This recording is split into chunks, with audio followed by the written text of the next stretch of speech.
హైదరాబాద్ లో local fight రసవత్తరంగా మారింది. పాము ముంగిసలెక్క కొట్లాడుకుంటున్న బీజేపీ ఎంఐఎం పార్టీలు ఈ ఎన్నికల బరిలో ప్రధాన పార్టీలుగా నిలిచాయి. హైదరాబాద్ స్థానిక సంస్థల ఎమ్మెల్సీ ఎన్నికల బరిలో కేవలం బీజేపీ ఎంఐఎం పార్టీలు మాత్రమే నామినేషన్ దాఖలు చేశాయి. ఎంఐఎం నుంచి మీర్జా రియాజ్ ఉల్ హసన్ నామినేషన్ దాఖలు చేయగా బీజేపీ నుంచి గౌతమ్ రావు నామినేషన్ వేశారు. రెండు పార్టీల నుంచి నామినేషన్లు దాఖలు కావడంతో పోలింగ్ అనివార్యమైంది. బీజేపీ ఎంఐఎం అభ్యర్థులతో పాటు మరో 2 స్వతంత్ర అభ్యర్థులు నామినేషన్లు వేశారు. హైదరాబాద్ స్థానిక సంస్థల కోటాలో మొత్తం 110 మంది ఓటర్లు ఉన్నారు. ఇందులో 81 మంది కార్పొరేటర్లు, 29 మంది ఎక్స్ అఫీషియో సభ్యులు ఓటర్లుగా ఉన్నారు.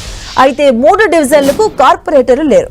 ఇక వీటిలో ఎంఐఎం కు 49 ఓట్ల బలం ఉంది.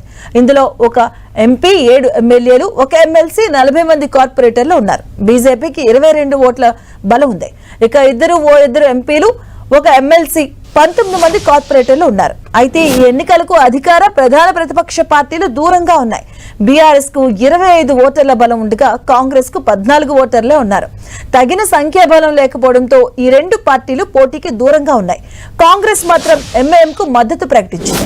ఎంఐఎం పార్టీ 49 ఓట్లతో బలంగా ఉండడం, పరోక్షంగా కాంగ్రెస్ పార్టీ మద్దతు ఇస్తూ ఉండడంతో ఎంఐఎం పార్టీ విజయం దాదాపు ఖాయంగా కనిపిస్తుంది. ఇక హైదరాబాద్ స్థానిక సంస్థల ఎమ్మెల్సీ ఎన్నికల్లో భాగంగా నామినేషన్ల దాఖలు గడువు నిన్నటితో ముగిసింది. ఇక ఏప్రిల్ 7 వరకు నామినేషన్ల పరిశీలన ఉంటుంది. నామినేషన్ల ఉపసంహరణకు ఏప్రిల్ 9 వరకు గడువు కల్పించారు.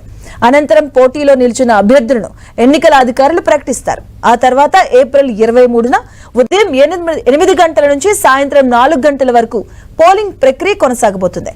ఏప్రిల్ 25న ఓట్ల లెక్కింపు చేపట్టి విజేతలను ఎన్నికల సంఘం ప్రకటిస్తుంది.